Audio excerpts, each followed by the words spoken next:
आज हलो शनिवार और आबारो आज आमादेर पिकनिक बोलते पारो। मेनू होच्छे मटन कषा, चिकेन कषा और चिकेन तंदूरी। और जेहेतु दुजन मटन खाय ना तो तार जोन्नो चिकेन।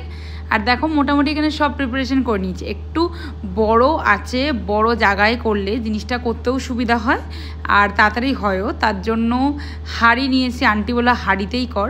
तो हाঁড়ির मধ্যে एखाনে तेल दिয়েছি, आलू टमेटो पेঁয়াজ मोटामुटी जा जा लागবে मटन चिकेन सब निয়ে चले एसेছি। আর এখানে তেলটা গরমের হওয়ার অপেক্ষা করছে আর সব কিছু রেডি করব। তো আমি একদিকে আর কুন্তল একদিকে, কারণ আমি একটু নাড়তে নাড়তে হাঁপিয়ে গেলে তো ওই করবে। আর এদিকে হচ্ছে আমাদের ব্যাচেলার পার্টি যার তার। তো এই পিকনিকটা হচ্ছে ব্যাচেলার পার্টির অনুষ্ঠানে। রাহুলের 8 তারিখে বিয়ে, তো তার ব্যাচেলার পার্টি আজকে। আর টুবা এখানে চিকেন তন্দুরি নিয়ে বসে পড়ছে একটা সাইডে। আর এখানে তো কুন্তল আছেই, আমি সব কিছু হাফ হাফ দিয়ে দেবো আর ও মাটনটা করে নেবে। আর গুল্লো এখানে শশা কাটছে, স্যালাড। তো দেখো মাটনের মশলাও ডান, মাটনও দিয়ে দিয়েছি। আর প্রথম চিকেন তন্দুরিটা আমি টেস্ট করেছি। চিকেনটা যেহেতু অনেক আগের থেকে ম্যারিনেট করা ছিল, জাস্ট দারুণ হয়েছিল।